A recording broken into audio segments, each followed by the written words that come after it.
The Marbles, esa puta mierda, pinche cochinada, basura, vayan a chingar a su madre todos hijos de su puta madre que hicieron esta pinche mamada. Yes, all of those things I think about the fucking Marbles. And I just ranted for like 2 hours or more about this fucking movie. And I'm not even fucking done. So, yeah. Enjoy it, guys. I had a lot of fun doing it. And because this is a different kind of video, a longer video, just use it as a podcast, just listen to it while you do something else.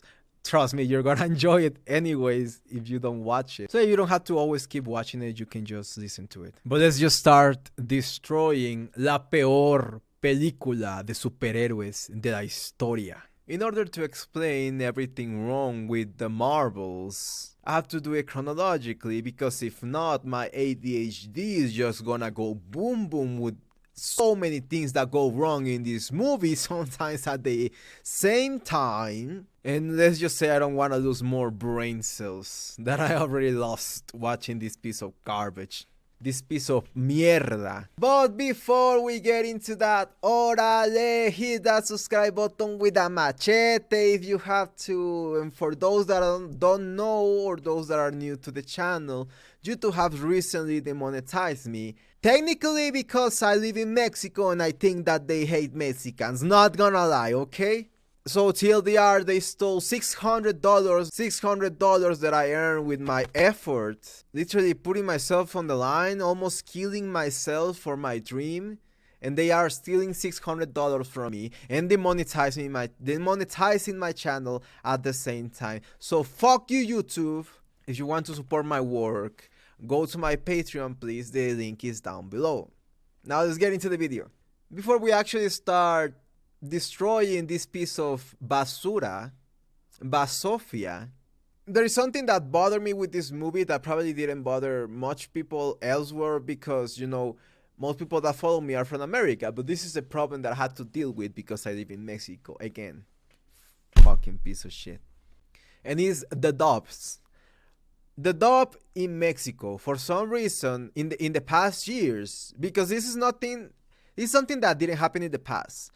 Mexico's dubbing, and specifically anime's dub, and animation in general, cartoons as well, is one of the best fucking dubbing that is in the history of dubs anywhere in the world. I bet you. If you want to learn Spanish, fuck Duolingo, fuck up these fake learning apps. They're not gonna learn shit about Spanish. But go and watch an old cartoon from Cartoon Network from the 90s and the early 2000s. Go watch an anime dubbed in the early 2000s.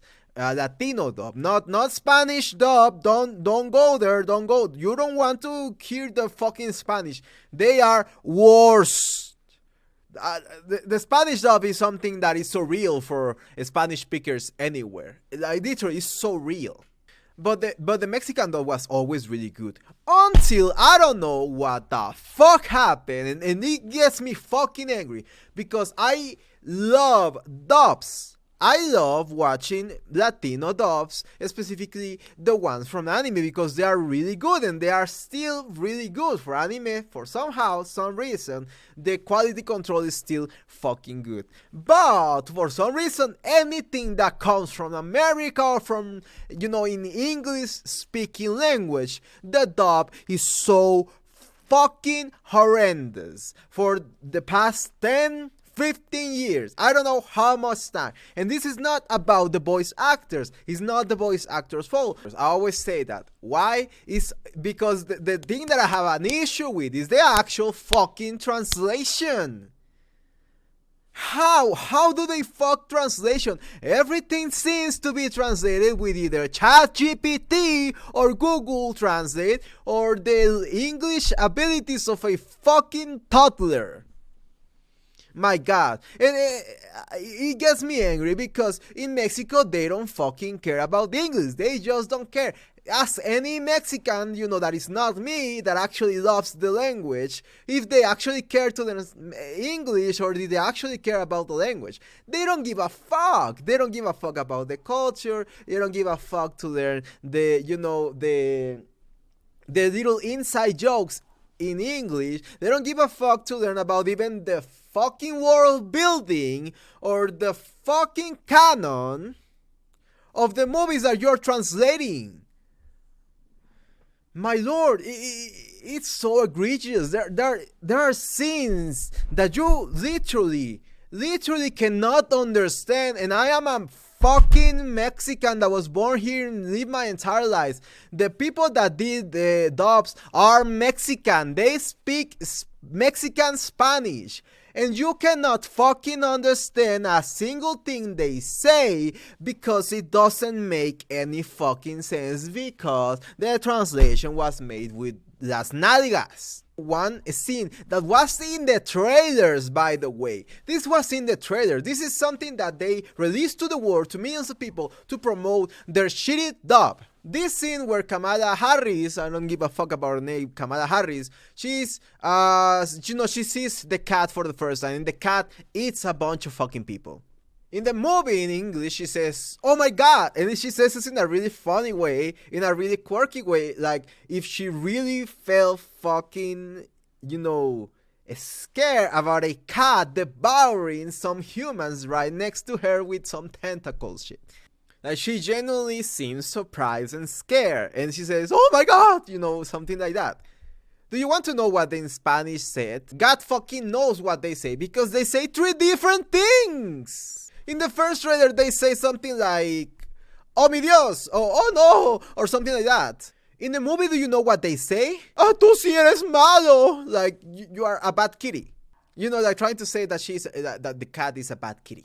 Where do I begin to explain the difference between God and, where did they get that? If they couldn't say, "Oh Dios mío, ay Dios mío," which is something that is Mexican as well, and is, not only Mexican, but every Latino would say, "Ay Dios mío." Every Latino says, "Ay Dios mío."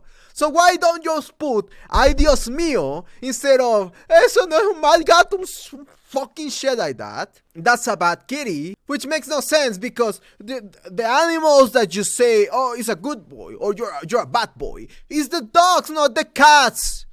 The cats are inherently bad. Like, why? It gets me so fucking angry, man. And it goes all throughout the movie. By the way, the voice actress, the dub voice actress for Kamala Harris is so bad. It's so garbage. It makes me hate her character. Even though she's the best part of this garbage movie. I fucking hated it. It's just, it gets me so fucking angry, man. The dub, I had to watch it in the dub version, because in my local theater, in my town, in my pueblo, there's no screening for subtitles, because the movie is so bad that they know that it's going to be a financial fucking reckoning, that they don't even bother to put it in English. And this is something that the studios, the studios send the money, and the brand, the Cinepolis brand, which is the biggest movie brand in the whole country in Mexico, they are the ones that choose, okay, these movies are probably not gonna be watched by people that know how to fucking read, so that's why we cannot put subtitles on this one. And this is something that they only do with fucking children movies, with animated movies, because again, the animation, the dubs in animation in Spanish, well, not in Spanish, in Mexican is really, really fucking good in Latino. So they didn't fucking bother to put subtitles. And this is the only fucking theater in this pueblo. This is the only theater in 5 miles. In a 5 miles radio. 5 miles radio. But yeah, I had to watch it on dub. So I went to the only 3D. Imagine this. This is the only 3D projection. The only room in the entire theater that has 3D. And it's for the Marvels. And guess what? The entire theater was empty. The entire room was fucking empty. I was the single soul. I'm not exaggerating. I have the photos I'm showing you right now, the photos that I took. There was nobody. This is at the beginning of the movie. This is at the middle of the movie, and this is at the end of the movie. There was nobody there. Even the guy at the tickets laughed at me. He said, "Bro, are you sure you just want one ticket? It's just one. You're only going to be the person." And she said that you're gonna have the entire room for yourself, and you can basically do whatever the fuck you want. You can smoke a blunt if you want in there. You can shed yourself in the stool. And again, this is the only 3D showing of the movie in the entire town, which is right next, literally 5 minutes from one of the biggest cities in Mexico. So it's not like a random pueblo. No. It's a vastly populated area, mostly an area populated by people that go to universities, to college, because this is a college town. It's a town full of college, and most people that live here go to that college. So don't fucking tell me that the reason why people are not going to watch the movie is because it's not the target demographic. These are college kids. So I don't know what your fucking target demographic is. There's also a lot of children. And I know this because there's an arcade right next to the movie theater. So the arcade is full of kids all the time, mostly on weekends. Yesterday was Friday. The day I watched the movie was a Friday. So imagine that. Not a single soul in the theater, in the room. That was the only projection for the 3D movie. Literally the only one in the entire day for the first weekend in the Friday, which is, it used to be the Friday. It was to be, everyone in their mother was going to the movie theater on Friday to watch a premiere. Everyone in the past. Don't you remember how everyone was literally in lines? I remember I still live the when theaters were at the top. And when the theaters, 10 years ago, when the first Iron Mans came out and the first Avengers, and people will literally make lines of 200 people just to get one ticket for one of those movies. And it was going to be the shittiest place in the whole room of the theater, but you didn't matter because you were able to watch that movie in premiere. Those days are gone. Those days are long gone, and Marvel killed it.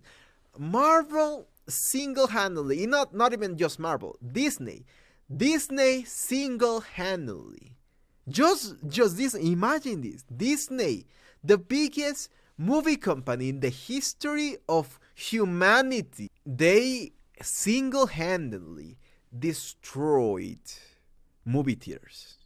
But yeah, now that I ranted about my local situation, with the Dobs and the movie theaters, let's get actually into the cinema, So the first thing that the Marvels shows us, literally the first image in the entire movie, aside from the Marvel logo, is a dying sun. But you don't know what this dying sun is about, or why is there a fucking dying sun in my screen, because there's something that they are going to tell you later, way later, that is the entire reason for the plan of Darbint. Darbint, I don't know her name of the main villain. Apparently not even in the movie they know what the name of the fucking villain, because they say a different name every time. Sometimes they say Darbent, sometimes they say Darbin, sometimes they say Darban. I don't even know. Sometimes they say Darbin, like Darwin. I don't fucking know. They don't even know what the name of their fucking villain is. And in Spanish was even worse, because they even confuse the name of the fucking species. They call them Cree, they call them Krill, they call them Cruel. What? And they were not even referring to the Skrulls, okay? Skrulls has a distinct pronunciation different than Cruel.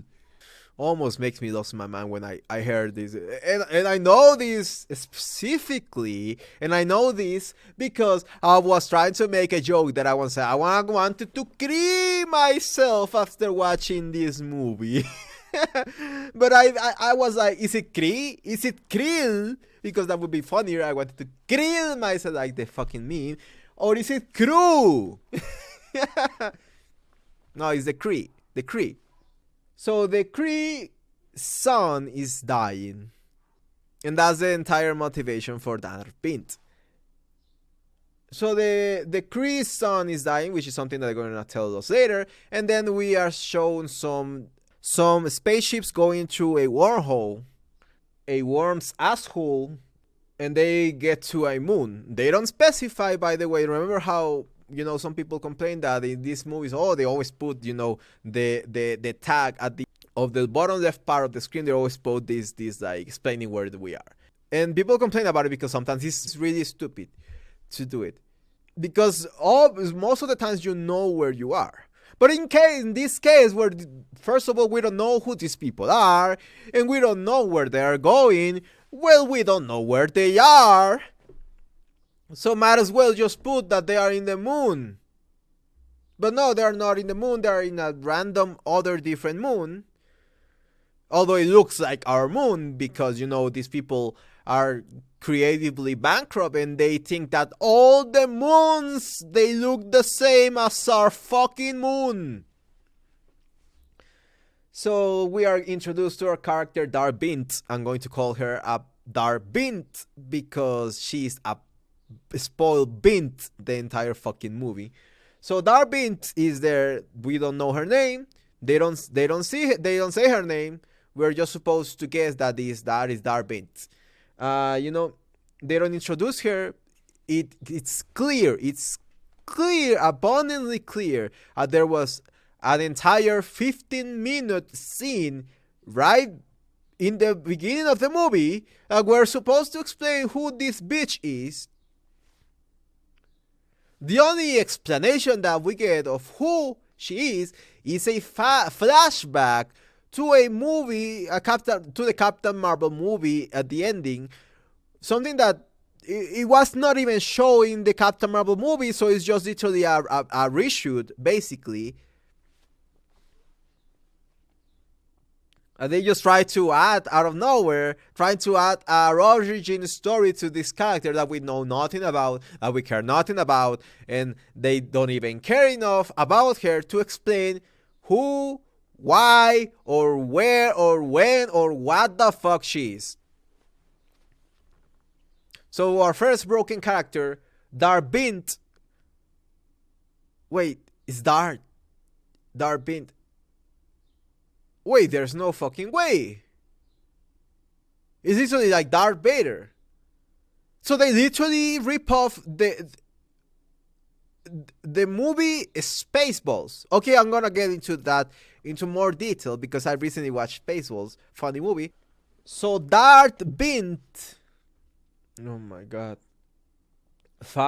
you know, Darbint's team, a bunch of nameless nobodies, because they don't give them a name. No, I'm seriously. They don't give them a name. They're like 6 extra people. There are like 6 actors that are not in the main cast in this movie. And the rest are extras. And most of them don't even have a fucking name. So nameless nobody number 1, Darbint's simp, finds a monolith in the middle of the moon. So they take the monolith from the hole, the arsehole, and they open it. And the way they open it is fucking funny. It's just like, this like ding, like a little fucking thing with the hammer, and it starts fucking crumbling. By the way, the hammer is like, I guess it's Ronan's hammer. I don't know. They don't explain it. They don't say anything about how she got the hammer, or if it's Ronan saying fucking hammer. Nothing fucking matters. Just go with it. So she breaks the fucking monolith with the hammer, and she finds the same fucking bracelet that Miss Marvel has.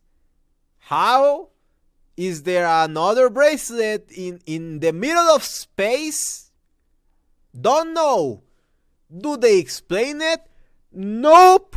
They just say it's destiny. I'm not fucking with you. They say later in the movie, it's destiny that this piece of shit is in space and the other one was sent to me by my fucking grandmother through UPS. Ha ha ha.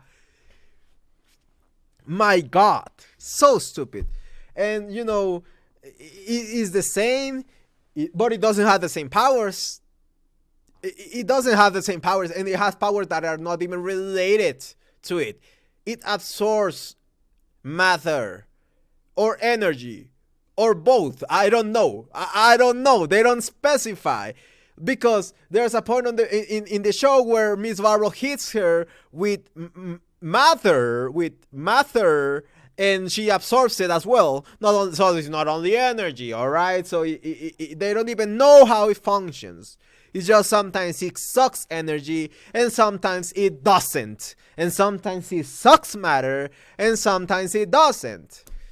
So, magical bullshit device number 1. Again, they don't explain what it is. They call it, what did they call it? Like, I actually don't remember right now, but I'm going to remember when we actually get to that part in the movie, believe me. But they call it something stupid like the Destiny Band, like the Friendship Band, or some stupid shit like that. It literally has like an entangled band or something that's retarded, like something so stupid. And when Miss Marvel, who apparently is the most smart person in this fucking cast, the smartest person in this fucking cast,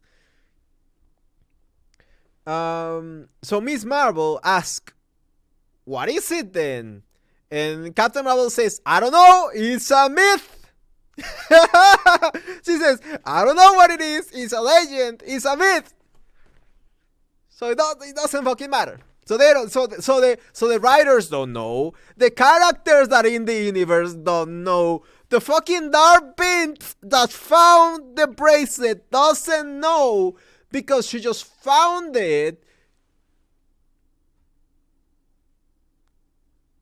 And she asks, and oh my God, this fucking scene it is the first scene. It's the first scene of the movie, and I'm already losing my brain. Okay, so she breaks the thingy with the hammer, which was hilarious.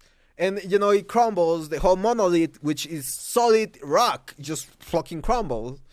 You know, but magic. Black girl magic! Probably she used her black girl magic. And she, you know, obviously it falls and it crumbles, literally. It turns into fucking ashes. And from the ashes, there's like this bracelet. You know, you can clearly see the form of the bracelet, you know. And she rolls up her sleeves. She's like rolling up her sleeves. And I was like, why? Literally, why? And this is one of many little tiny details that either the director or the actress added to the performance that either make no sense or are completely out of place or are so stupid that are just funny. This is the first one, which she rolls up her sleeves. Her dress is made of leather. So girl, dust is not like moon dust. It's not gonna do anything to your dress. But yeah, she rolls up her sleeves, obviously to make her look like she's gonna get her hands dirty, even though her team did the entire fucking job for her. She just rolls her sleeves to protect her dress, and then gets on her knees. Does that make sense? It's not like a different, it's a one-piece dress or tunic or whatever the fuck CGI bullshit you had on. So she rolls up her sleeves to avoid dirtying her sleeves, but she gets in her knees, getting everything in her legs dirty. So it doesn't make any fucking sense to begin with. And her sleeves were not even that long to begin with. So the risk for getting them dirty was minimum, because she just literally just blew some fucking moon dust on the fucking bracelet. You're where, I got the bracelet. That scene is just so stupid. And she's like, and she starts then looking through the gravel, like literally just like just doing this with in the gravel, like if she was a fucking blind person looking for her glasses, like fucking Belma in Scooby-Doo. When it's pretty obvious that there's nothing else there. The bracelet has a distinct form. It's not a fucking Ditto. It's not a change shifter fucking bracelet that turned into a fucking moon pebble. And you're looking at like, oh my god, what is it? What is it? What is it? What is it? What is it? Are you blind? Or stupid? Or both? But what gets me angry is that she's looking in the gravel, which obviously is not there, but she doesn't decide to look in the hole that is right next to it where they got the monolith. So how it doesn't make sense that it's in the gravel where there's nothing but visually ashes, but it's going to be, it's not gonna be in the hole, and so she just goes away and asks, because this is the only reason, it's convenience, convenience. Oh, he's showing that she's looking for the other one. She's looking for the other one. That's why she has to do that, even though it's retarded because of the convenience, just to be able to connect to the next scene, because this is the transition to the introduction of Miss Marvel. What is the other one? Because like I said, for some reason, there are two of them. So one is in space in a random moon that they don't even bother to tell us what it is. And the other one is in New Jersey. What? How? And again, they don't explain it. They don't care to explain it. It's just destiny. So we are shown Kamala Harris's character. Literally, the introduction is herself saying, "I am Kamala Harris." Kamala Harris. I keep calling her Kamala Harris. I didn't want to this time. The Kamala Khan. Okay, so Kamala Harris is like, "I am Kamala Harris, and I'm friends with Captain Marvel." And with it, and she's like, "Oh, twinsies," and things like that. It's just literally just like Miss Marvel show. But again, Miss Marvel's show has something, quirky about it, something imaginative, and something creative about it, the direction. Okay, the editing and the direction. It was a little bit, Marvel 2000s, early 2000s, but at least had some personality. And they try to put it just in a small piece of this movie. And I was like, why don't you put it throughout the movie? In her own perspective, her own state of mind. Because the reason she sees all of those things is because she's seeing everything through her perspective. So why not do that in the movie? Why not make the movie a little bit better? No. It's just a cheesy fucking introduction of the character by literally copy pasting the ending of the Miss Marvel show. And the editing is something that I wanted to get into, and I'm going to talk about it probably more to the core later into the video, when they're really the editing mistakes later is egregious. But the editing in this movie makes no fucking sense. There's no reason. First of all, there's no reason to start in a scene with Darbint. There's no fucking reason at all. We don't know who she is. You don't care to explain who she is. You don't care to introduce her. She's there, and that's it. That's it. And everyone knows that she's the bad guy. Like, everyone knows that she is the bad guy, but the audience, so it makes me believe that you fucking cut the scene introducing to us to the fucking bad guy, to the audience. So, Darbint. I love saying that.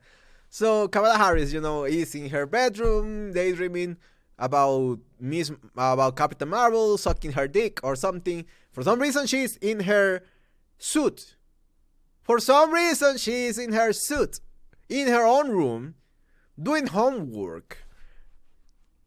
She's in her suit. Why are you in your suit? In your fucking bedroom? You're in my bedroom. I'm fucking buttocks naked, dancing la bamba.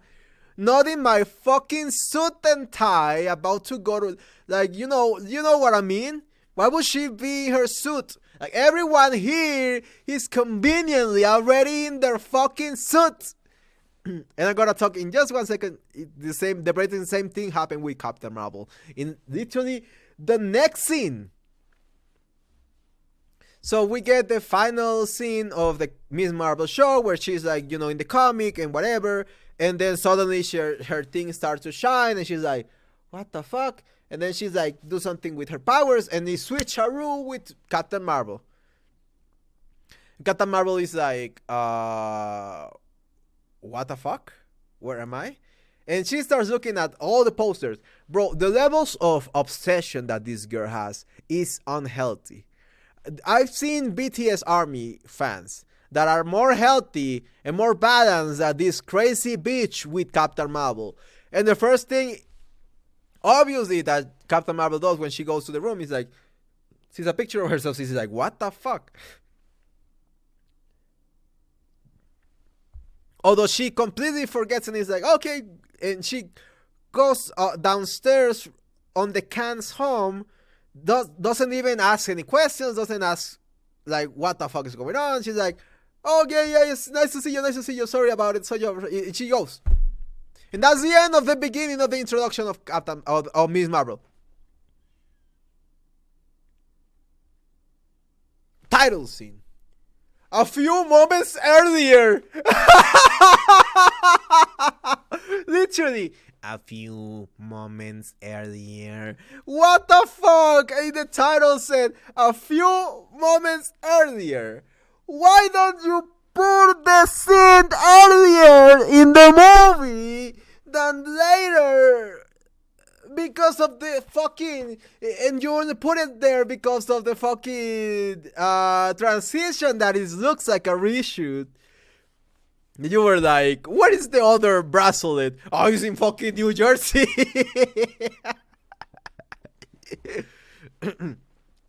Oh my lord.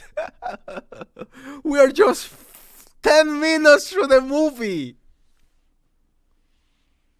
So, moments earlier is Captain Marvel in her spaceship, and she receives a call from Nick Fury, and she is wearing that beautiful tank top that for some reason she doesn't change for most of the movie until it suddenly changes. So it's obviously just trying to show us her titties. According to Brie Larson herself, her titties in that scene were a group effort of the makeup department and the pull-up bra that they were pulling up, because yeah, she doesn't, yeah. So Captain Marvel receives a call from Fury.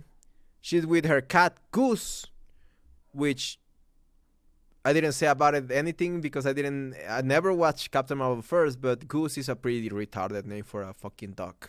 Huh? Not for a fucking cat. It would be a smart name for a dog. If you name your dog Goose, that would be fucking cool, right? Not a cat. Maybe you call a cat Dog or Puppy or something like that. I don't know. I'm just diverting. Sorry about it. It's just the ADHD. But again, she receives a call from Nick Fury.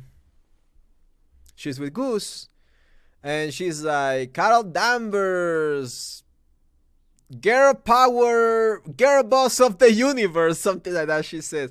And she's like, oh, Nick Fury, my poor, old, wretched, sad, pathetic old man that used to be cool. Until he got his eye scratched by a cat. Which never mentioned it again. They never mentioned it again in anything else. They just forget about it because they knew it was brain dead and everyone hated it. So yeah, Nick Fury is out there in Saber. If you don't watch, you didn't watch Secret Invasion, you probably don't even know it. Probably don't even fucking care what Saber is. Just chilled. It's just chilled in space.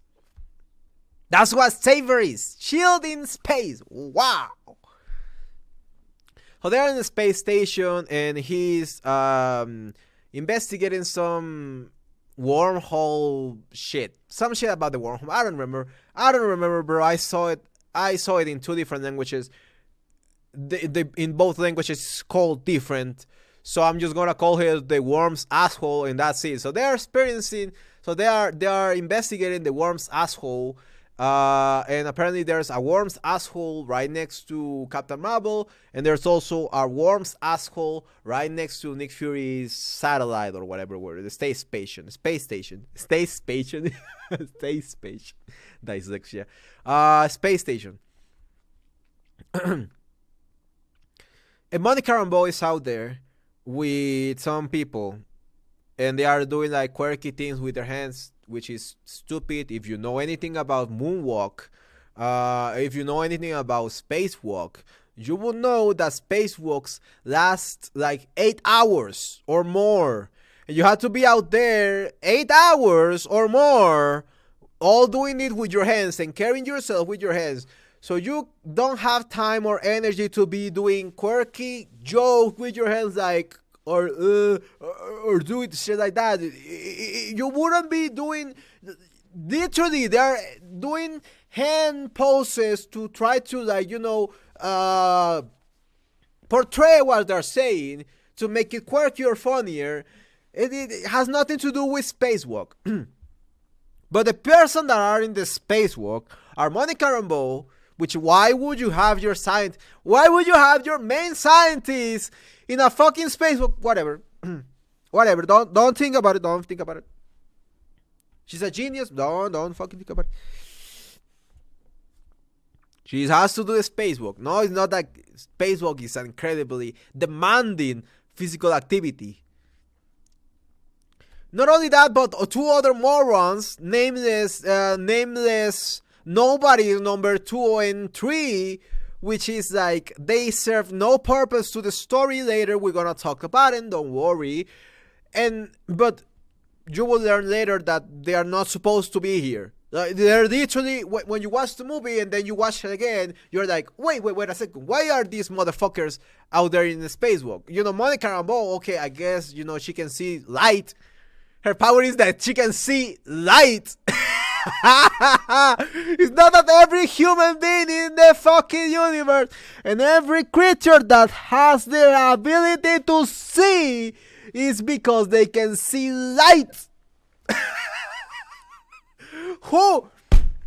Okay, the person that wrote this script and the people that wrote this script, because 3 different people wrote this script, including Nia Da Costa, apparently didn't have a worse elementary school education than a Mexican guy living in the poorest state in my country, Chiapas, a state where people literally call us descendants of monkeys, where I was called a monkey person for my entire life. Said that I move around in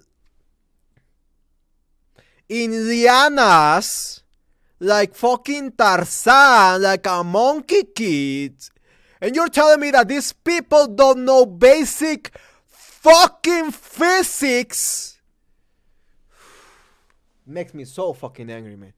It makes me so fucking angry. What is your excuse?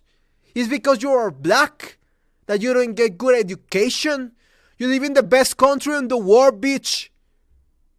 I was called a monkey my entire fucking life. What is your fucking excuse?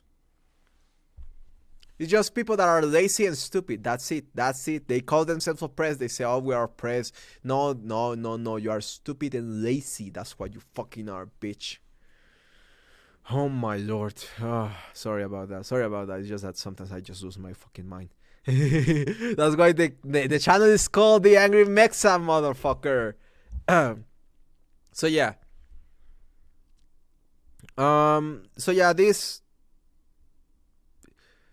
Monica Rambeau can see light. That's her superpower, so that's why she's outside. But these 2 faceless nobodies, number 1 and number 2 and number 3, no reason to be here, and you're gonna know what I mean later.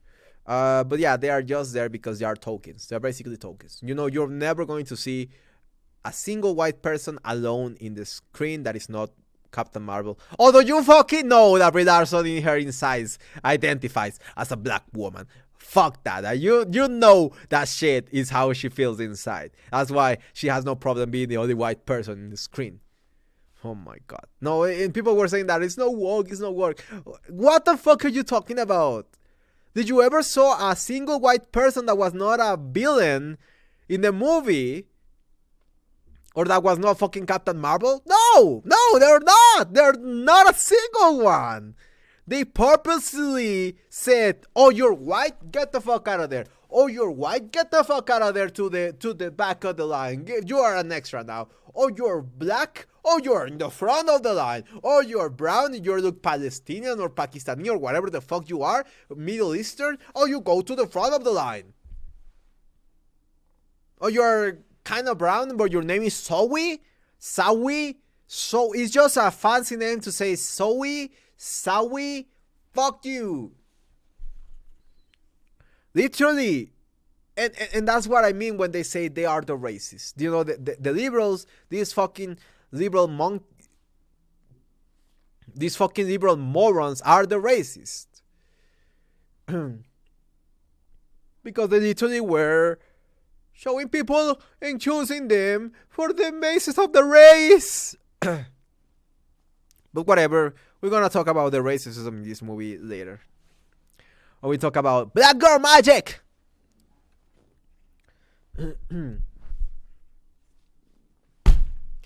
And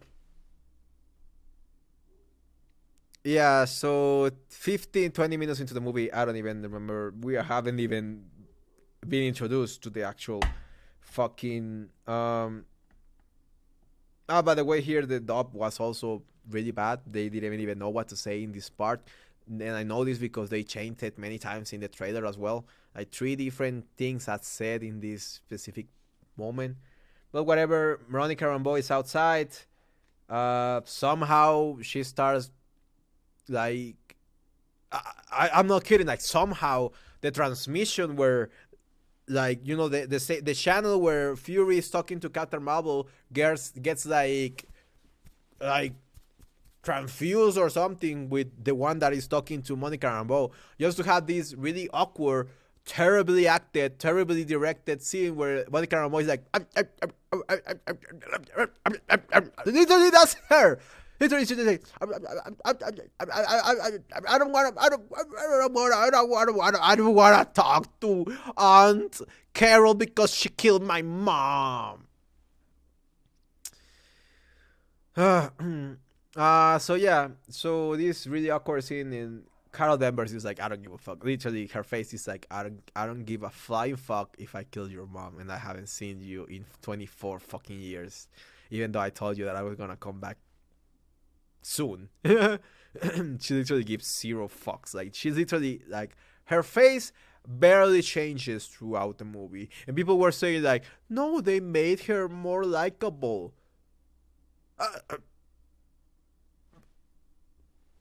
How? She literally screams to the top of her lungs every time Kamala tries to save someone. Every time Kamala Harris is trying to save someone, she will scream at the tops of the lungs.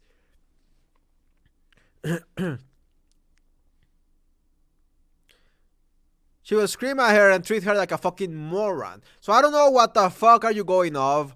She being her more likable. She has one likable scene in the entire movie, and it felt so fucking forced, and it felt like a robot, an android was trying to pretend to be human, pretend human emotion. I love human emotion. I love you, buddy. Give me a hug. That is it from Captain Marvel. So no, fuck you. The only likable character in this entire shit show is Miss Marvel, and I'm gonna get into it.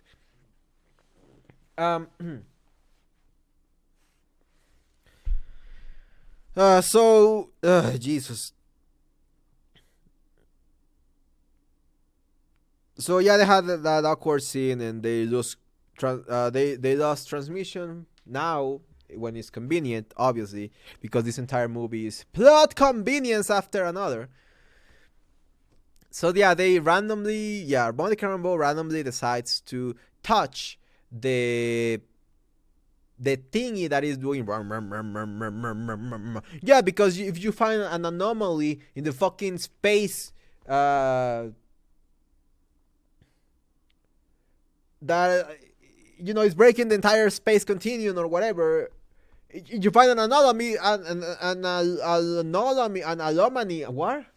anomaly like that. The first fucking instinct, the first survival instinct of any human being is going to be go touch it. Go touch it. Not only that, but she touches it without her globe.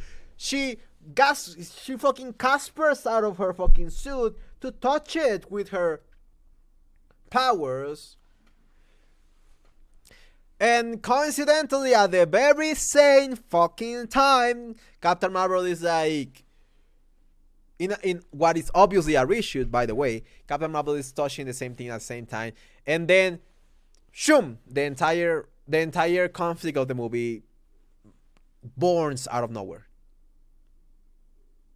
And soon, Captain Marvel is sent to Kamala Harris's home, and she destroys is the scene that we saw at the end of Miss Marvel.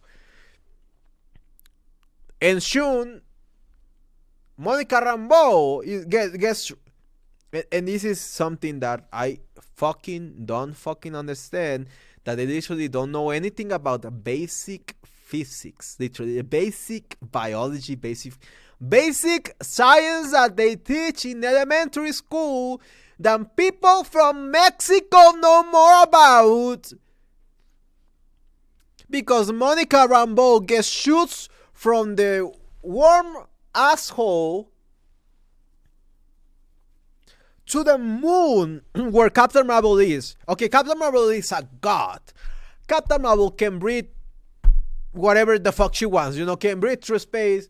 And Monica Rambeau clearly can't breathe in space because she was wearing a spacesuit 1 millisecond before this.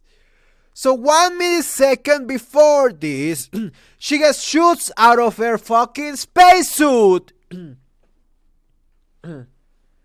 into a moon. A random moon that, again, they don't care to tell us what moon is it. Without a suit, with her face completely naked, and she's breathing just fucking fine.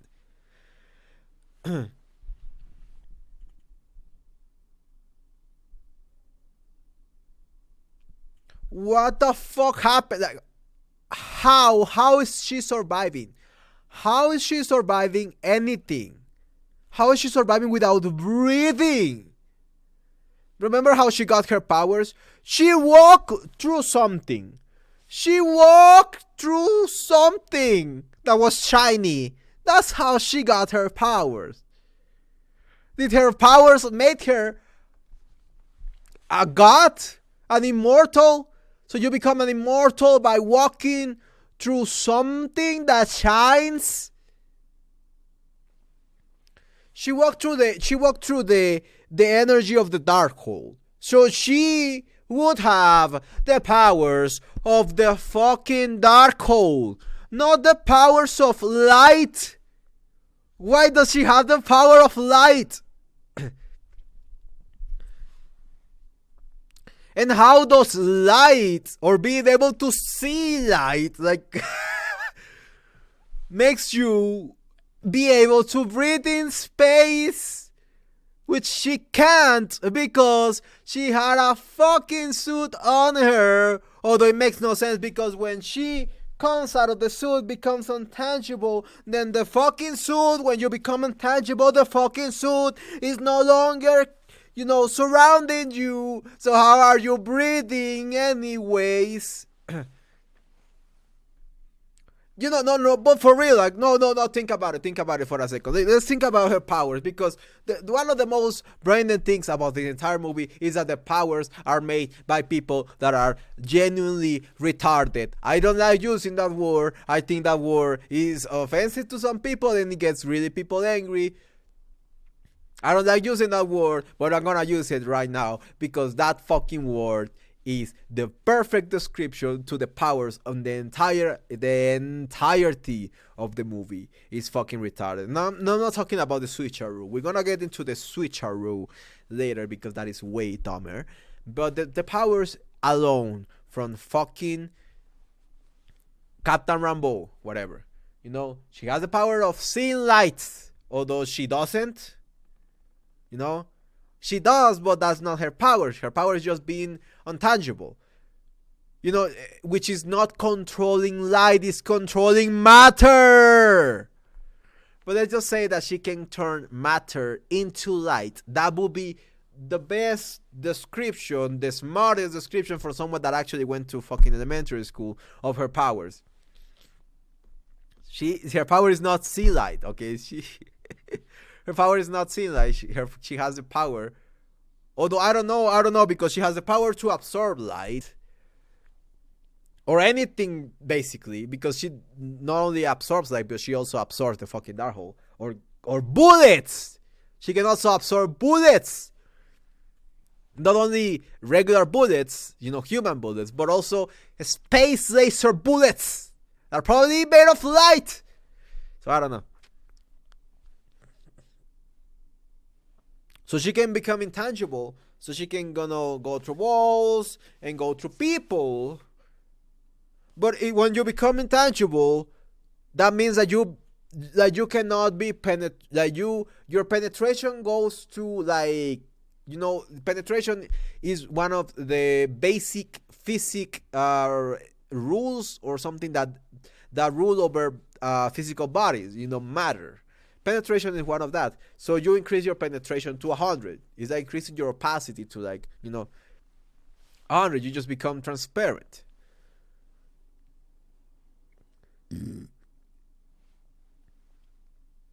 So you become intangible. But that would mean that you become tangible to all matter. You know, to all matter. Matter is anything that, you know, that occupies space. That is the definition of matter. So atoms are, by definition, matter. So when you become invisible, how the fuck are you breathing? That is my entire deal. If you become intangible because you form your matter into light, how in the fuck are you breathing anyways? That will be really interesting, right? What if the way that you nerve, the way that you control the immense, incredible power of Monica Rambeau, which apparently at the end becomes the most powerful being in the fucking universe, maybe when she becomes intangible, or when she's trying to create light from matter, she can't breathe because matter can't touch her, because she becomes impermeable to matter. It makes no sense. Again, that will kind of explain why she can breathe in space, you know, why she doesn't need oxygen in space, but it wouldn't, because the reason why she, you know, in space, maybe she became intangible, and that's why she's not fucking getting her lungs out her fucking nose, is because of that. But that doesn't make any fucking sense either. So yeah, she gets shots from the sky, she falls, she gets shots from the sky, which is the vacuum of space, right? So she gets shot from the vacuum of space at terminal velocity. She falls. Do they know anything about inertia? No, they don't. So yeah, she falls and she's like, oh, I'm okay. Nothing happened to me, even though I'm in a planet or a moon that I don't know. I don't even know if the fucking air is made of cyanide.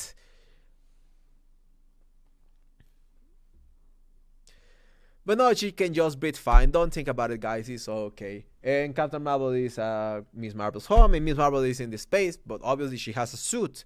Even though that she's the only mutant here, you know, she's the only mutant from the three of us. So she would be the only one that would make more sense for her to breathe out of space. Captain Marvel is a god, I guess, whatever, getting goo on you makes you a god. But not being a mutant, whatever, she's like, oh my god, oh my god, oh my god. Here, the dub, again, I don't know what the fuck were they doing. They don't even say, oh Dios mío, again. I don't know what they have against God. Like, I don't understand it. Are they too Catholic or are they too agnostic to be able to put the name of God in a fucking movie? Dear Lord. So yeah, she starts screaming, hey, I am Kamala Harris. I am Miss Marvel. Well, most people know me as Miss Marvel, but I'm Kamala. I'm from New Jersey. And you know what Nick Fury says? Who the fuck are you? That's what he said. I'm quoting. Who in the hell are you? I don't know if he says a bad word. I don't remember.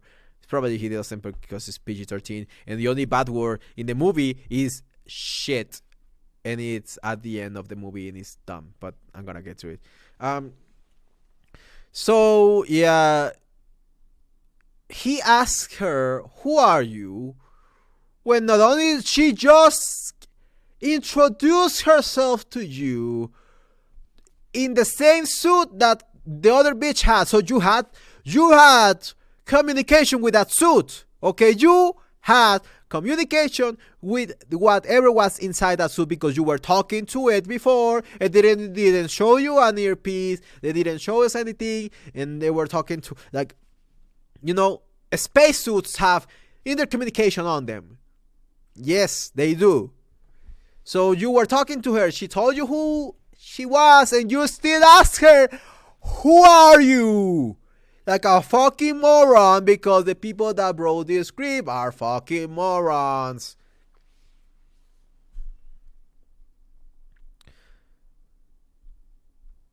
And in the very next scene, 5 seconds after he just asked, who are you? They already have a fucking entire file on who she is. So, either you are using AI for your computers, or you already had a file on her and you are just looking for it in your iPad or whatever, your tablet. By the way, iPad is a joke that they do later in this one of the most egregious public placements that product placement that I've seen. Again, so you see the entire file on her, probably even if she's still a virgin, but you still ask, who was she before? It doesn't make sense, because if you know, after the fucking Accords, if someone remembers the fucking Accords, that I don't remember the name, the Russia Accords, we're gonna call them, Russian sounding name, the Accords, well, you had to have a fucking information on everyone. That's why Civil War happened.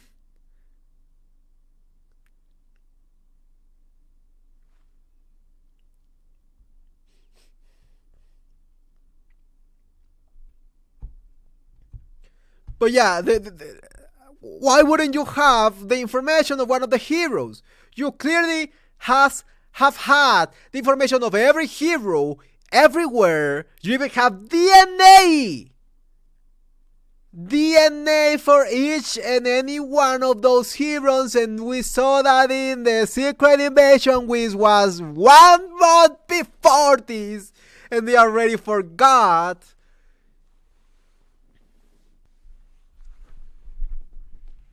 So yeah, no, they had to look up all her information, which apparently is available online.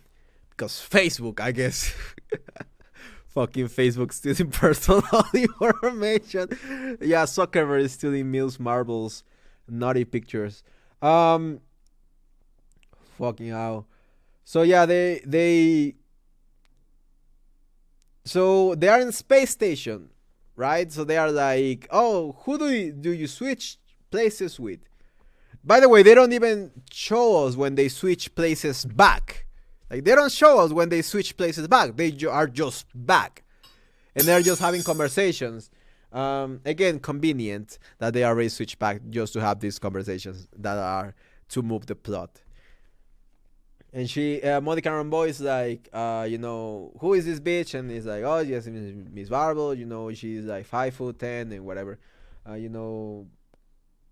Blood O plus or RH negative. I don't know. He knows everything about her in like 1 second.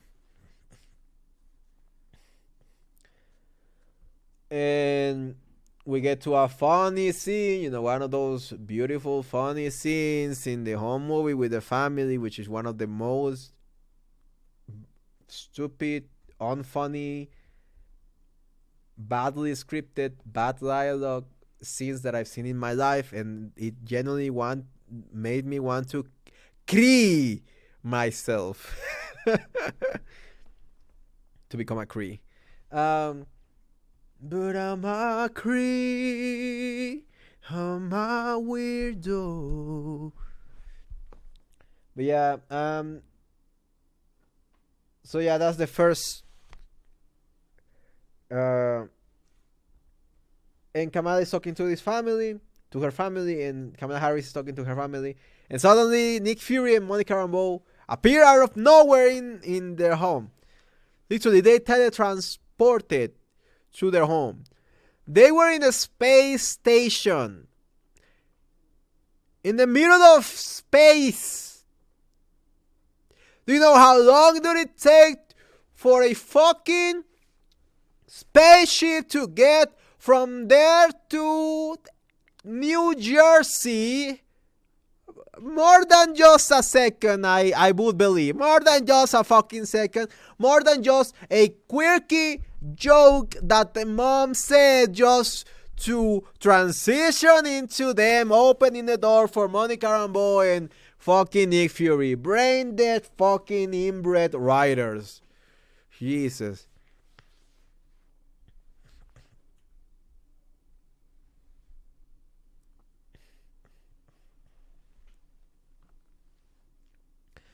So they sit with the family and they're trying to explain with the family what the fuck is happening, even though they don't know, because they just met the girl. This entire conflict just happened 1 minute ago, one time, and they already know the entire fucking conflict and the entire switcheroo thing. Again, it seems that they cut like 15 minutes of exposition of their talking to Miss Marvel or Captain Marvel, of doing some research, of talking to someone that has a fucking clue of what's going on. But no, immediately they're already there. And they already know everything, that they are switching every time they use their power, and they are trying to explain, oh yeah, Captain Marvel, she shoots light out of her hands, although it doesn't look like light. It's just power beams that are the color of the suit. That's it. Like, they were always the color of her suit. Even when her suit was green and white, her light beams were red, white, and blue. So yeah, or red, yellow, and blue, whatever the fucking color of her fucking... I don't give a fuck. So yeah. So she can shoot light out of her thingy. Monica Rambeau can see light, like 99% of every other human being or every other being in the planet with the ability to see. She can see light. And she's like, and Kamala Harris, she can turn light into matter, which is something I never seen before. And it's like, again, that did not make any fucking sense. And that is not how her powers work. And I know this because I've seen her powers working. And they actually work literally just like a cheap Pakistani copy of Green Lantern. That is all she is. She's just basically a worst Green Lantern, because Green Lantern, well, guess what? He can fly. He can fly. But you can't because you're stupid, literally. Because you could fly. You can technically fly. You can make matter, form steps of matter in the middle of the air. But you can fly. It's just that it's stupid. It's just stupid. But we'll get into that. So yeah, she's like, oh, you can turn light into matter, and she's like, which is something that I've never seen before. Oh, you wanna see? How? Why even make the character of Miss Marvel the dumbest of the bunch? Like, she's not the dumbest, right? She has to materialize light into matter. That has to require some level of intelligence or creativity to do it, and she is obviously the most creative fighter in the entire team, so she's not the dumbest. Why are you trying to make her the dumbest? I know she's the youngest, but that doesn't always mean that she's the dumbest.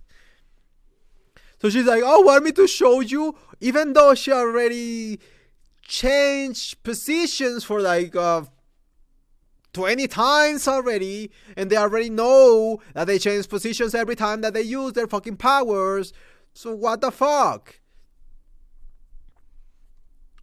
So yeah, she's changed again, and Miss Marvel is switching to, I don't know, a sheep.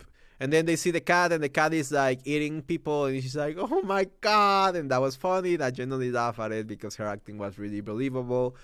And you know, whatever. Captain Marvel is angry. She's like, oh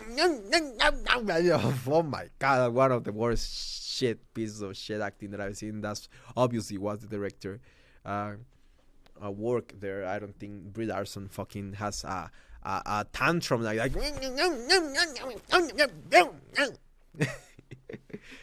and she's like, fuck this. Literally, she's almost like, fuck this. And she starts using her powers again, even though that she saw already many times, and she's not only saw it already, but she is really annoyed to the fact that she has to change, you know, she switch places when she uses her powers. So she's like, okay, I was in a ship, and I need to go to a ship because that's Darbint's ship. Although they never say it, they never show it before. We just have to act, you know, you just have to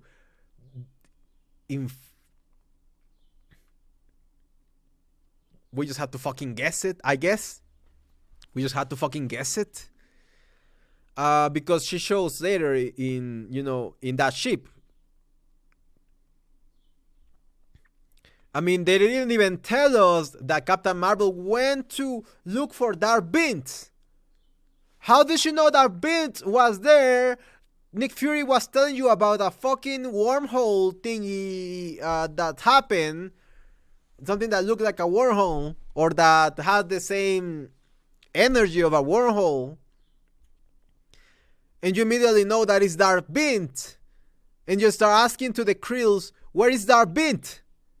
And that is the first time that someone says Darbint's name. Nobody else had mentioned it before. Nobody else had introduced her to us before. Nobody else even knows how Captain Marvel knows about her, or why is she even persecuting them when she said that she was going to stop persecuting Krill in the first movie, right? She destroyed the fucking intelligence, and she said that she was going to try to get peace, which she didn't, and that's why they call her the Annihilator, which is fucking hilarious, because that's what she is. She's a fucking Annihilator. But yeah, everyone knows, you know, everyone knows in the movie who Darbint is. Everyone but the fucking audience. Guess what? Guess who is going to watch the movie? Your fucking audience. Not the people that wrote the movie. They probably don't want to watch the trash that they, you know, he's like taking a shit and, you know, willingly opening the fucking toilet and putting your head inside the toilet bowl to have a good look at the piece of shit you just crap. That will be the equivalent of them watching their own movie.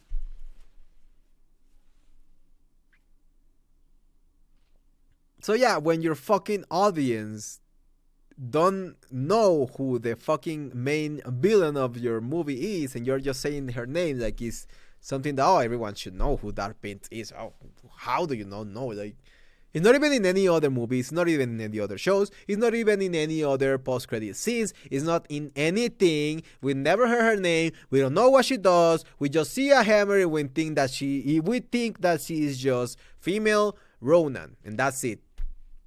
That's it. She's just female black Ronan. You should just put a chick on it, make her gay and lame, make her more diverse and lame and gay. That's it. That's who Darbint is. Although she's not gay, she's fucking Tom Hiddleston. Although it, makes you wonder if the reason why she's even in this movie is because she's fucking Tom fucking Hiddleston. Okay, so yeah, she has no talent whatsoever at all at acting. Like, I've never seen a villain in the Marvel Universe. Remember, Marvel Universe has one, if not the best, villains in any other fucking comic universe anywhere in the fucking world or in the multiverse even. You have things like Thanos, obviously, and even simpler characters like Ronan were perfectly handled. The Thanos backstory, one of the most impactful backstories ever, and it's not even something that was in the comics. Something that they came up with, something that they imagined, something that they wrote. You know what origin story for this girl we have, and we're gonna get later in this show. Do you know when do we get the actual origin story of the character? And not only the origin story, but the motivations and her plan all at the same time. We get it at minute 45 in the movie, when she already was like 20 minutes in fucking screen time. It's amazing. It's genuinely amazing how much of a fuck up this movie is. It's a fucking legend. Whatever.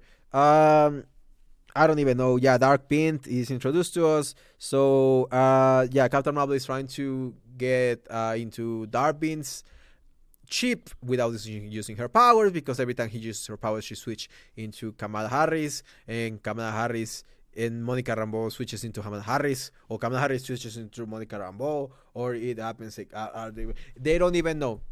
They don't even know the orders on which the switcheroo happened. And I tell you this because later in the movie, they show us a scene where they are practicing the switcheroo, and they realize when Captain Marvel and Miss Marvel use their power, they switch places. Right? Although they didn't in the first switcheroo ever in the movie, when the fucking Monica Rambeau switches places with Captain Marvel and Miss Marvel with Monica Rambeau, and Captain Marvel with Miss Marvel, which is a perfect triangle, right? One here, one there, one there. That doesn't happen. It will change orders. It will change orders even within fights. Even within fights. And I know this because I have the movie right here in my fucking screen, and I watching second by second. So I know who is switching when and who is switching where, and they don't even remember when or where is they're supposed to switch, or who is supposed to switch with which. They don't remember. They forget. It's just used as a fucking convenience plot.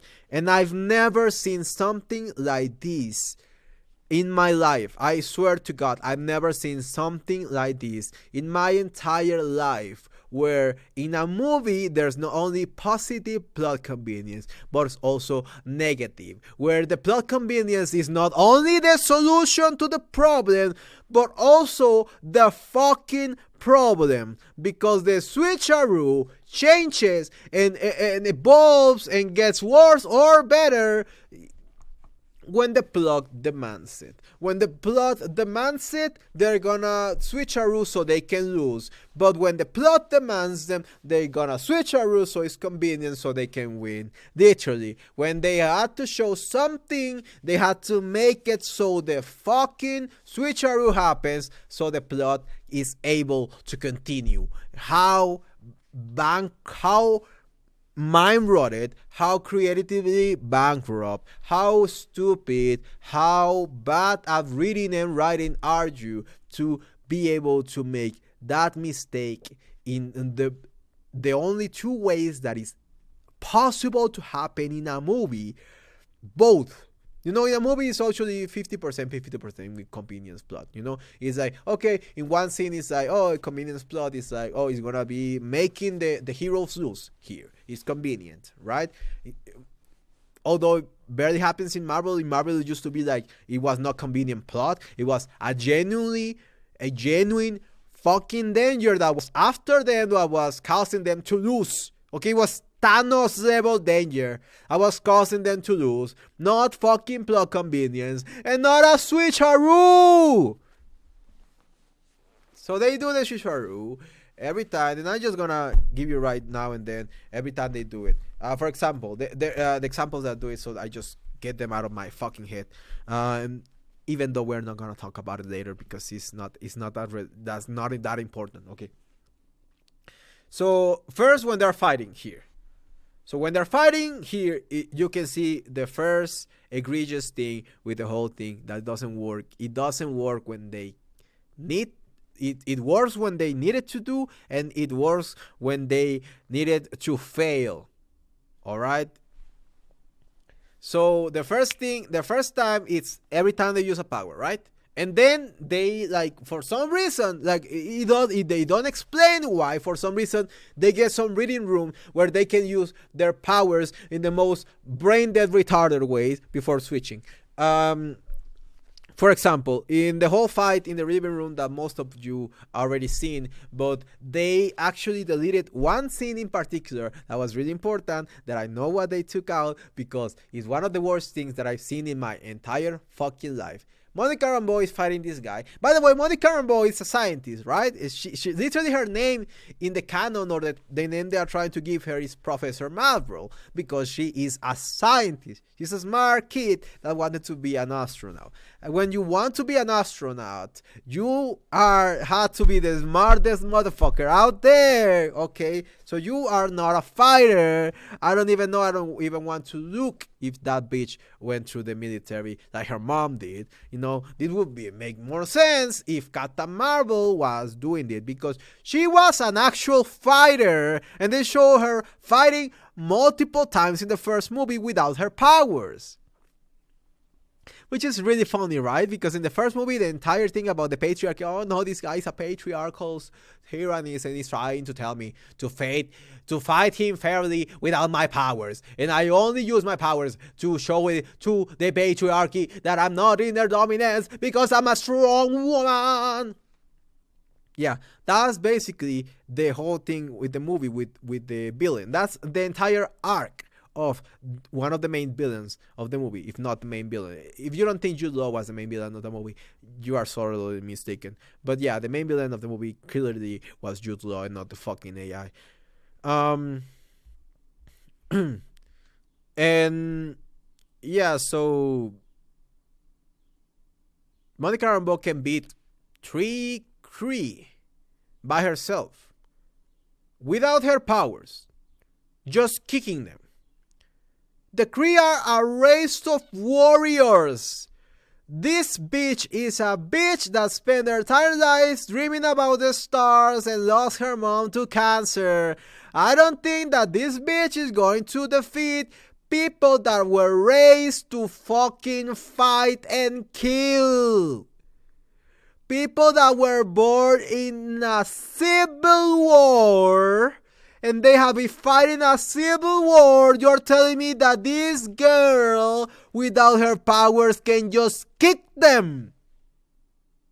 Just kick them and push them.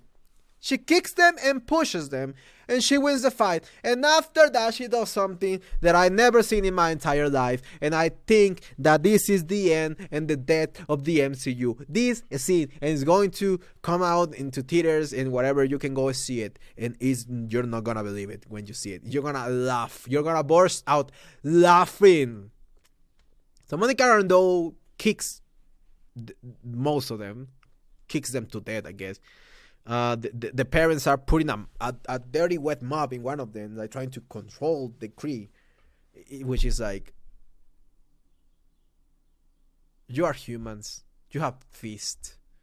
Any reasonable human being would be fucking trying to kill that motherfucker that's trying to kill your entire family, and you're putting a dirty mop in his face. Did you think that's gonna stop him? Literally, I don't believe it. I don't believe that they are so stupid. Literally, just trying to be funny because of being funny. But what's the funny about it? Maybe if it was a burqa, maybe if they were trying to strangle him with a burqa, that would be way more funnier than a fucking dirty mop that did nothing because he was going to kill them just a second later. Monica Rambeau does a bullshit thing again. First he uses her power 3 times in the span of 3 minutes, or in the span of 1 minute, without switching at all. Like, none whatsoever.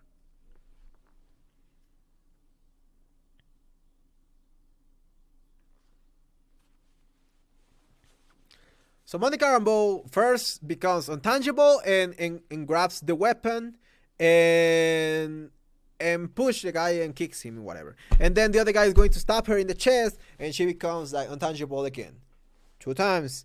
Then she grabs, takes the thingy out of her, even though she's untangible. Okay, and she crosses through the guy because she's untangible, and she sees that the other guy is trying to kill the family, and she grabs the gun, and she starts absorbing the energy from the gun with her fingers, again using her power for a 4th time before changing. And then she fucking becomes Casper the fucking Ghost, Gasparin, and does this. And oh my god, I have to show you. I don't give a fuck about copyright. I have to show you right now.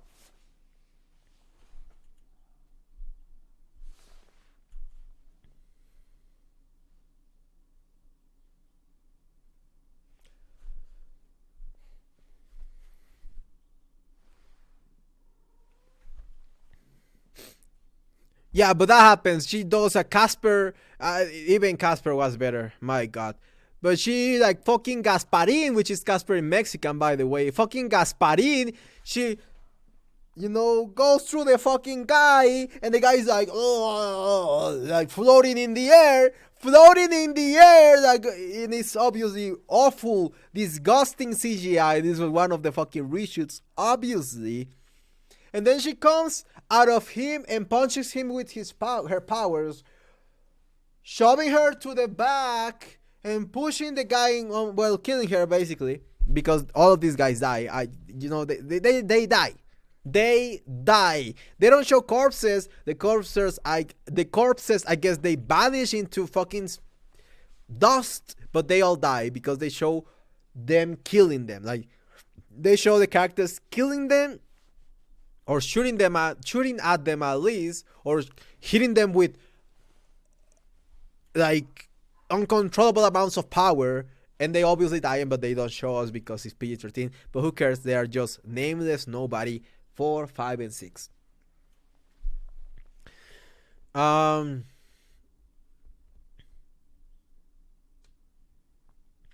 the fight's over.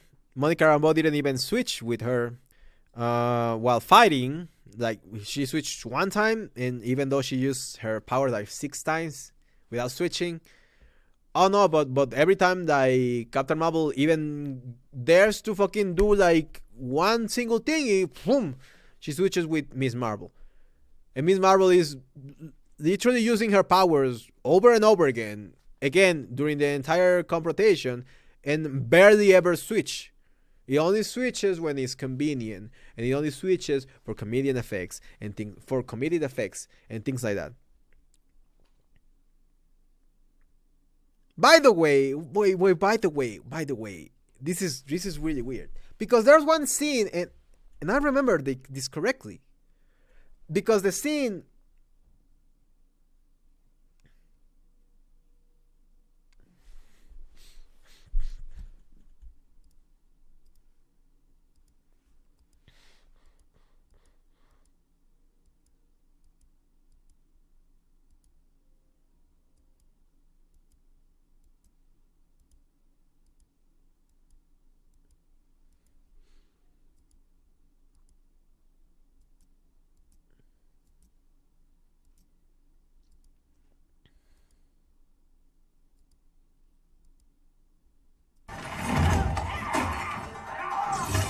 Mysterious shit. Okay,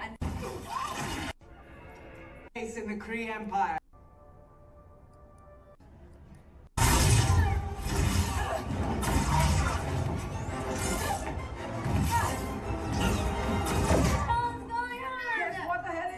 I was on some freaky spaceship and then I teleported here. I don't know if that's my new powers, but then this freaking cat ate me. I don't know, it has tentacles. Tentacles, come on, where are the tentacles?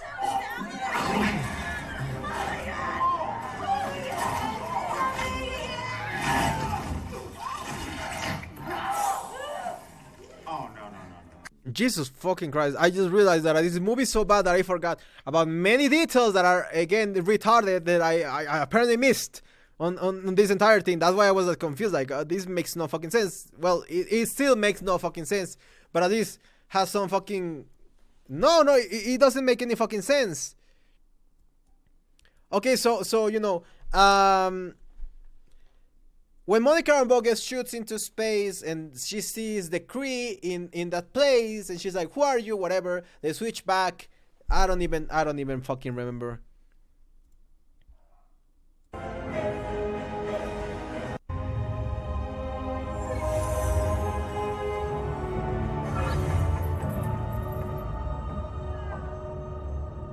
Look at her face, look at her smile. She's being super secretive as always. Look at her. You're lying again? Tell me. My daughter has said I hope we can rebuild. Like it. That's not the point. The point is that it was siphoning off the atmosphere and it did this. scissors, big paper. Fury! There was like energy that went around my hand. Focus. And how are you involved in this? The Kree jury rigged a wormhole on MB418. You mean like a jump point? I don't know, but I touched it and then. Why'd you do that? Because it was glowing and mysterious. Okay, new rule. No more touching shit. Okay. I'm gonna go back a couple of scenes before that. Okay. The first switcheroo where okay, so they switch from Monica Rambeau to Captain Marvel and Captain Marvel to Miss Marvel. So Captain Marvel is in Earth in that point. And she goes out of Earth. She goes out of the house. So I guess because they don't show it again, I am guessing because they don't show it that Fury brought Kamala Harris into the ship. That doesn't even make sense anymore. Like, because they were in the ship before with Monica Rambeau, but in the next scene, he's talking to Captain Marvel in front of him in the elevator where they were going down to Earth, because there's a fucking elevator that takes you fucking 10 minutes to go from the space station to Earth. Elon Musk se queda pendejo. Made a fool out of Elon Musk. So either they never brought Miss Marvel into the ship, or Captain Marvel not only switches with Miss Marvel, but also switches with Captain Rambeau. Which is not how they showed us in the beginning. It's not how they showed us in the rest of the movie. Whatever. They have the fighting scenes with the I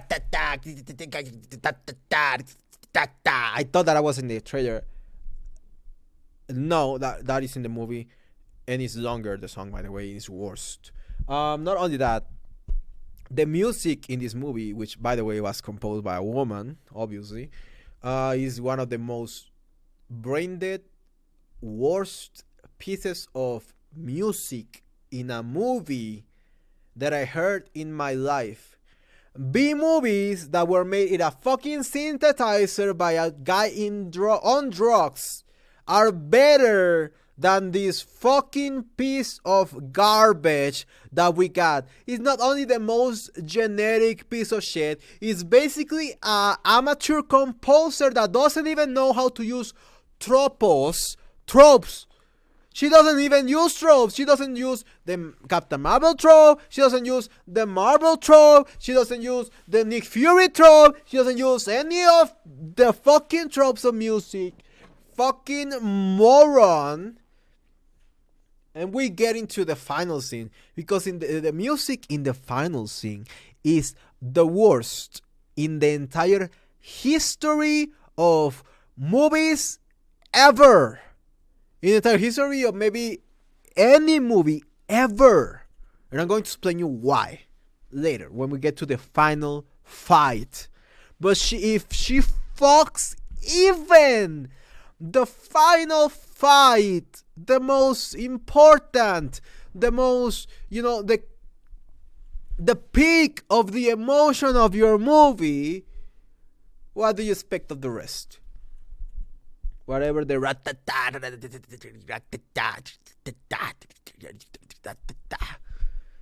So Nick Fury is sitting down.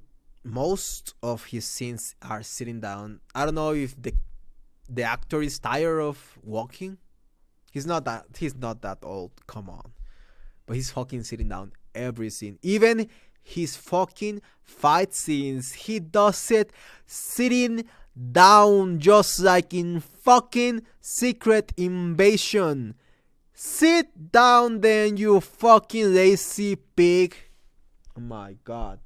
But all the fucking scenes are he's sitting down. So he's sitting down fighting the Kree or the Crow or whatever the fuck they are called. So he kills one Kree, and then they switcheroo again. They don't even show us when or why they switcheroo.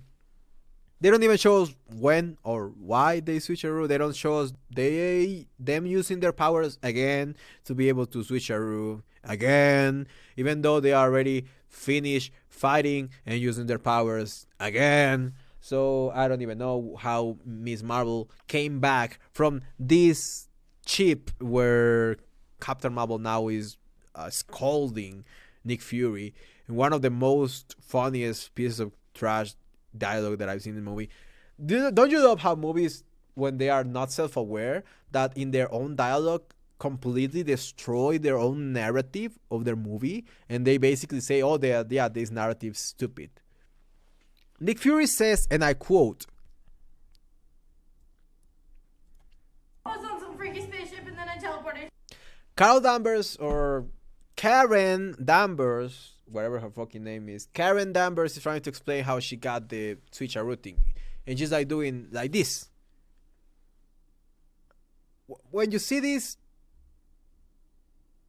what do you think when you see this? I think you're flipping me off. I think that you want to fucking, this is how they flip in Italy, by the way. They want to flip you off.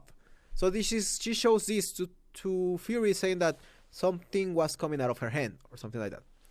And he's like, scissors beat paper. When you rock paper scissors, you put your paper is like that, not like this. Use rock paper scissors, or well, it's not in that order, but you know what I mean. Rock paper scissors, right? Not like this. So why? I know it's a joke, but where's the funny? I'm trying to find the funny. I'm looking everywhere. That you were looking in the fucking pebbles in the ground earlier before, looking for a bracelet. I'm looking for the funny right now. It's not funny. It's not even funny. How can it be a joke? It's just lazy writing. Literally just lazy writing to not having to say something else there. Because she's trying to explain to Fury. So Fury needs to answer something. But, you know, because they destroy the character of Fury, apparently everything he says has to be quirky and funny. And has to have these quirky comebacks. Something that they have done to most of the characters in this fucking universe anyways. Because they don't know how to write anything that is not cringe. But yeah. Whatever. The fucking...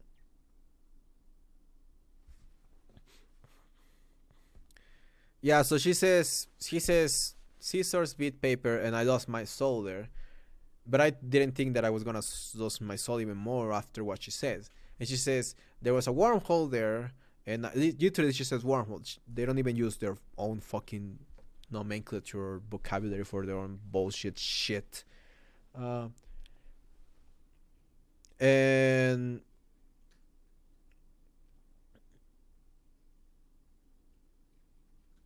yeah, so she says that she touched the wormhole. That's how all of this came to be. All of this conflict happened because she's so fucking curious, I guess, like a fucking toddler, that she has to touch everything she sees like a fucking toddler. Not only she, but also Monica Rambeau, who is also a fucking toddler. The only one that is not a fucking toddler is Kamala Harris, which is funny because she's this modest and the youngest of them. But yeah, she touched the wormhole and she says, and Fury says, and I quote, "Okay, from now on, you're not gonna touch any shit anymore." Literally with those words. From now on, you're not gonna touch any shit anymore. And I die a little. I genuinely died a little in my heart. It genuinely fucking made me literally just, oh my god, a piece of my soul died that day. Yeah, so there goes your entire premise. There goes your entire premise. Don't touch random shit like if you were a fucking toddler. There it goes. There it goes.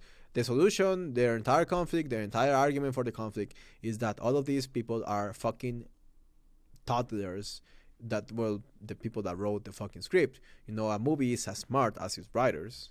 And we can clearly see here that these writers are either mentally deficient, mentally challenged, or they literally didn't go to fucking school. All they did was sucking dick at school, you know. I guess that's all they did at fucking high school, sucking dick. Fucking Christ.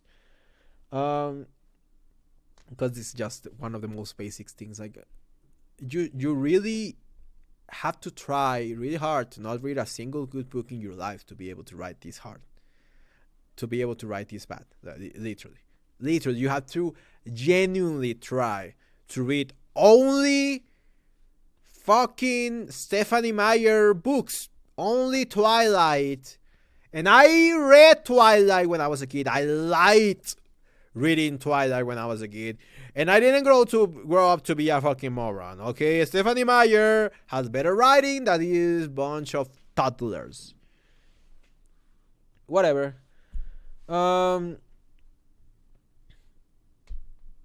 Yeah, so the whole thing is because they touch things like toddlers, and they probably they go to touch stick. I was fucking they probably want to fucking touch stick as well. Are you curious for dong? Are you curious for dong, ladies? Yeah, Jesus. So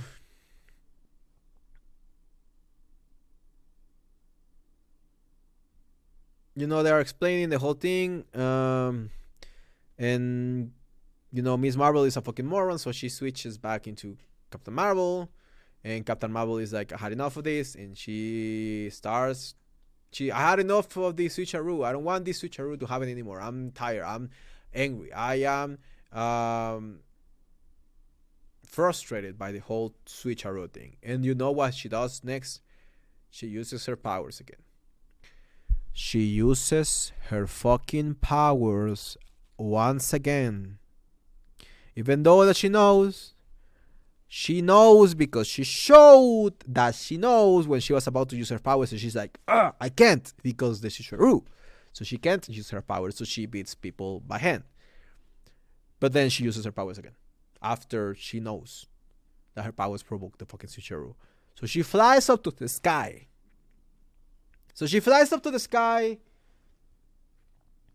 But it doesn't switch when she starts flying. It doesn't switch when she's at the middle of the road. No, she switch when she's all up there. So we have this dramatic scene. Oh no, Kamala Harris is falling. Although we have seen in her show that she literally can climb buildings with her power. So you'll use your power properly. She actually uses it and fails. But uses her power. She uses her power while she's falling, but doesn't switch. Although Captain Marvel just used her power to fly and switch. So, and we get to fit to the best fucking line in the entire movie. The best line in the entire movie. And the only reason why I went to watch this movie in Spanish is because I wanted to hear that line, how they fucked that line off, and they did a freaking terrible job with that line, by the way. But yeah, and she's like, Monica, you gotta fly, and she's like, I can't fly. I have never flied. I never flawed before, so I don't have fucking idea if I know how to fly. But he's like, well, if you don't, this bitch is not gonna graduate high school. Which is like, if you have superpowers, like, come on, you are just still realistically, if a fucking kid nowadays from high school would get superpowers, he will wipe the entire population of the earth in that very fucking second. I bet you if you give any 16-year-old now in America, specifically in America, anyone superpowers, they're gonna annihilate the entire school. They're gonna kill so many people. But yeah. So she's falling. I'm falling, so I'm taking my time on my ride. Literally, she's falling for like 3 minutes. Even though, if you know basic physics, you know that you will be in the fucking floor in 3 seconds if you are falling. Free falling. So yeah, she can't fly, and he says, he doesn't say use your black girl magic. He just says black girl magic, and she starts flying. But she doesn't start flying like a normal flying being. She flies like if him saying black girl magic physically push her to the skies, literally. So black girl magic, and I couldn't fucking believe that they had. How disgusting do you have to be? No, literally, how disgusting of a racist piece of garbage human being do you have to be to just say, oh, use your black girl magic? Yeah. And I wanted to watch it in Spanish because I was wondering if they were going to say magia de mujer negra in the fucking movie. But they didn't. They didn't because they don't have no balls. They didn't because the dub is fucking horrendous and it's retarded and it's trash. And people that do dubs in Mexico are fucking stupid and they don't know any English.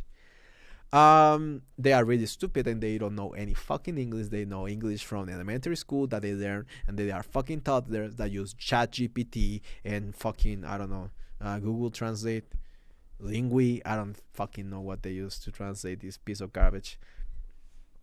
Do you know what they say instead of black girl magic? Empodérate, hermana.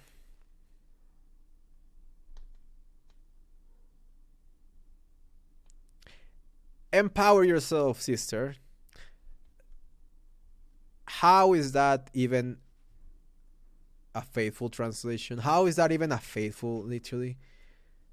How is not consider changes in the copyright? How is not considered copyright infringement? No, realistically, because when you are doing someone else's job, when you're working with someone else's copyright, you have to be really careful with what you do and with what you change. You cannot change things, especially in Marvel doing the fucking dub. So I really hope that they get fucking investigated for copyright infringements, because this is disgusting. It's disgusting. It's taken from the movie. It's taken from the movie. It's literally making it worse. Somehow it's making it worse. Imagine that. So yeah, they didn't say magia mujer negra. I was expecting that. That would be really funny. But it's basically saying the N-word in Spanish. So yeah, I mean, but it's basically sounds like the N-word in your language. In Spanish, it's not. Obviously, it's just a color. It's just the name of a color. But yeah, because it's racist, because they are racist and they think that it's racist to say magia mujer negra. They just say like, oh, empoderate, hermana. It's just, again, it's just egregious and it's retarded. Okay, she starts flying. She's flying using her powers, by the way. I don't know how. Let's think about it again. Let's think about it, because her powers, Monica Rambeau's powers, are the most retarded thing about the MCU. So she flies. Theoretically, she will fly because she can, turn matter into light, right? And she can become intangible. So by that logic, she will immediately fly because she has less density than anything, literally. So she will float in this sea of mass that we live. I don't know if you are aware of this, but everything that you see everything that is surrounding you is mass. Literally, you're surrounded by atoms, which is mass. So matter, sorry. So you're surrounded by matter that has a mass. So when you become intangible, that means that you become less dense than any of these masses. So you are and the way she flies is that she will become less dense than any of these masses. So she basically floats, and she's floating. Although she isn't floating. Although that will be how her power would work, because she is becoming untouchable, right? Intangible. But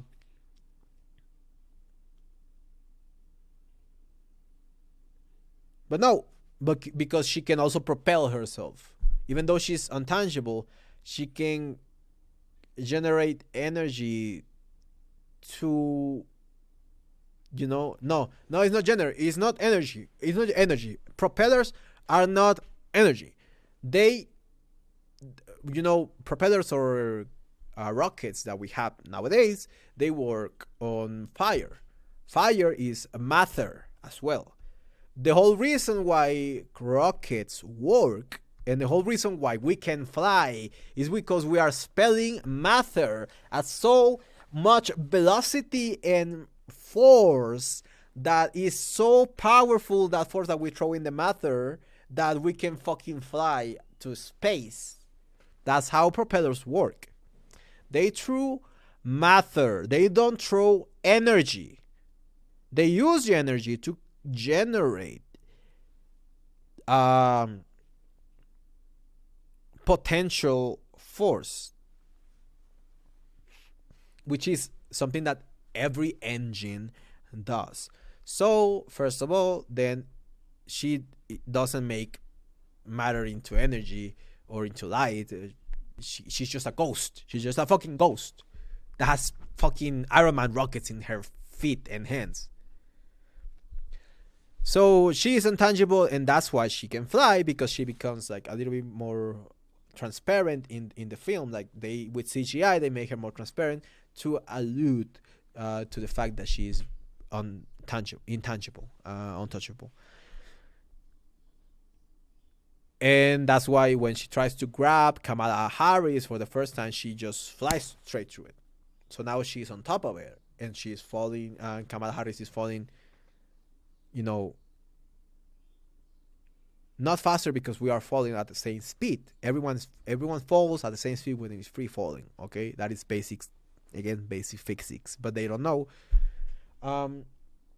Because apparently Monica Rambeau falls as fast as her because she reaches her just falling, not even using her propellers, but whatever. And then she uses her powers, kinda, although it is really ambiguous how she uses it, because first she tries to grab her, but she's intangible, and because she's intangible, she can fly. So in that logic, when you become matter again, when you have a mass again, you will begin to fall, which is what happens in the movie. She begins to free fall with Kamala Harris because she starts being matter. His power stops failing in the middle of the thing. But then she tries to, be intangible again, and she does it, but she's not able to make parts of the body tangible, so she can actually grab Kamala Harris when she's falling.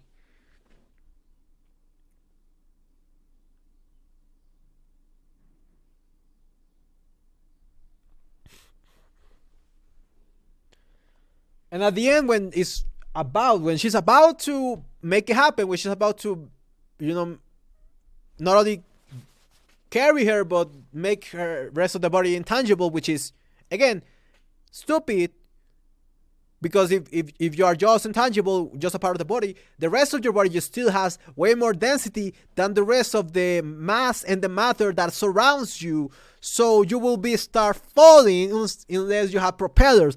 But if you have propellers in your feet, then you are not intangible anymore, because you are expelling matter out of your fucking feet. So now it doesn't make any fucking sense, and it doesn't even matter anyway. It doesn't matter anyway because Miss Marvel just says, I'm going to make a shield to protect us so we don't fucking die free falling from 20,000 feet. Which they don't. Because when she starts doing her powers again, now she switched places. Now that all of that happened, Kamala Harris using her powers in the middle of the air and failing and keep falling. Monica Rambeau using her powers multiple times, failing, her powers turning on and off randomly, and still doesn't switch.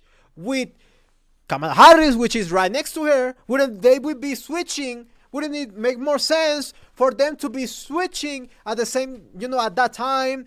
Wouldn't it make more sense for Monica Rambeau to use her powers in the ground, so they switch a role with Kamala Harris? Oh, I don't fucking know. Or didn't Kamala Harris think, I'm going to use my powers again so I can switch a role with Captain Marvel, and I am not fucking free falling to my death?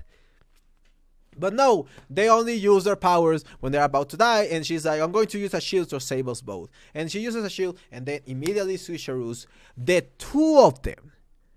It switcheroos the two of them with Captain Marvel. How does that work? No, like, how does that work?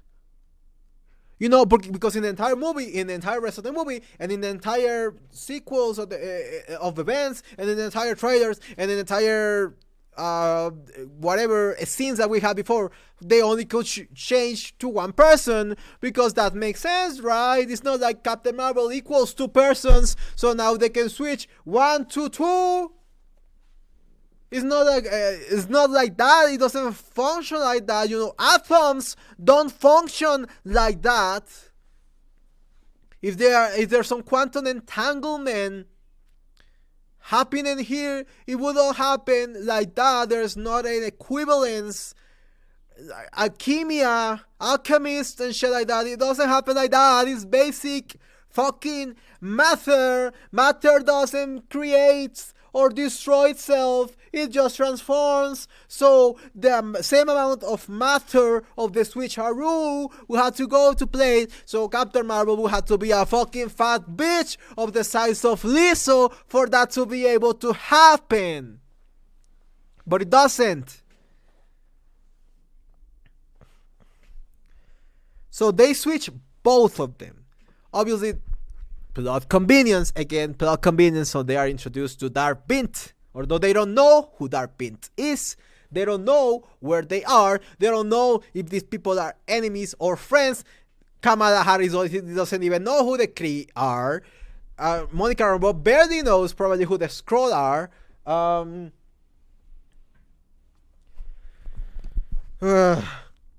So they are just in front of Darbint because of the sake of it. Just because of the sake of it. And the thing is that they were on Earth, right? And Captain Marvel and Darbint were in, I mean, they never say, by the way, they never fucking say where they are, by the way.